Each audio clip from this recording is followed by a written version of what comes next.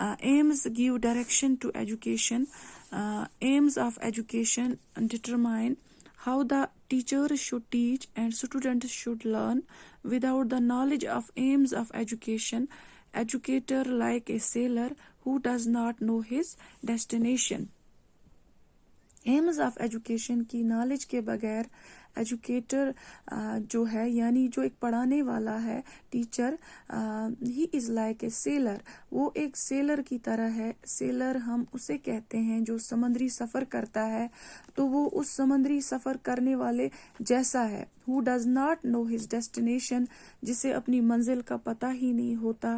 وہ سمندر میں تو سفر کر رہا ہے لیکن اسے اپنی ڈیسٹینیشن کا پتہ ہی نہیں ہوتا، مجھے جانا کہاں ہے. اسی طرح سے اگر ٹیچر کو ایمز آف ایجوکیشن کا پتہ نہیں ہے کہ جو میں ایجوکیشن دے رہا ہوں اس کے ایمز کیا ہیں، کیا حاصل کرنا ہے، تو وہ جو پڑھائے گا لیکن اس سے کچھ حاصل نہیں ہوگا، کیونکہ اسے ڈیسٹینیشن کا علم نہیں ہے، اسے ایمز کا علم نہیں ہے. And the child is like a rudderless vessel which will be drifted along somewhere ashore. اور بچہ بھی ایک rudderless vessel کی طرح ہے. ویسل ہم بوٹ یا شپ کو کہتے ہیں.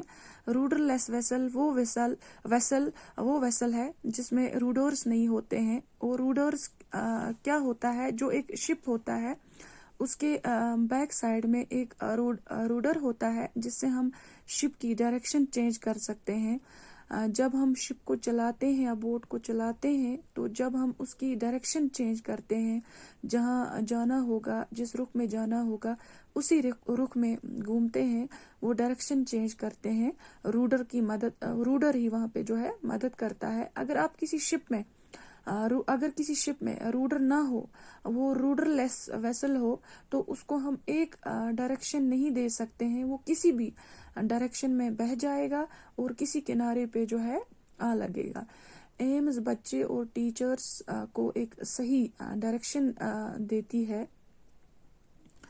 Second one is aims determine other aspects of education such as curriculum, methods of teaching, discipline, etc. یعنی ایجوکیشن کا کریکولم کیا ہوگا، ایجوکیشن میں کون سے میتھڈز آف ٹیچنگ ہم اپلائی کریں گے، ڈسپلن کس قسم کا ہوگا. اس کے علاوہ جو بھی کچھ ایجوکیشن میں آتا ہے، جو بھی اسپیکٹس ایجوکیشن کے ہیں، وہ سب کے سب ایمز ڈٹرمائن کرتا ہے وہ کیسے ہونے چاہیے.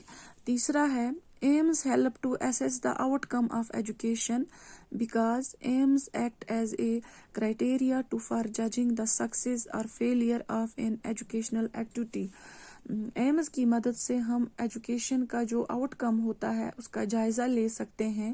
یعنی ایمز کے کرائٹیریا کے بنا پر ہی دیکھ سکتے ہیں کہ ہماری جو ایجوکیشنل ایکٹیویٹی تھی یہ کس حد تک جو ہے کامیاب ہوئی ہے. Fourth one is aims help to avoid wastage of time and energy. یعنی ایمز کی مدد سے تو ٹیچر اور اسٹوڈنٹس کا جو ٹائم ہے اور انرجی ہے وہ ضائع ہونے سے بچ جاتی ہے، کیونکہ یہ انہیں ٹیچرز اور اسٹوڈنٹس کو رائٹ ٹریک پہ رکھتا ہے. Aims keeps teachers and students on the right track.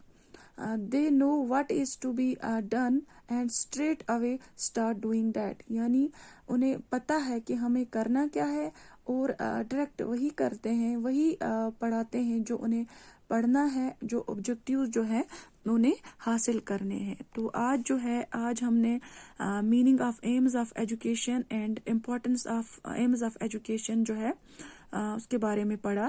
تو that is all for today. Thank you.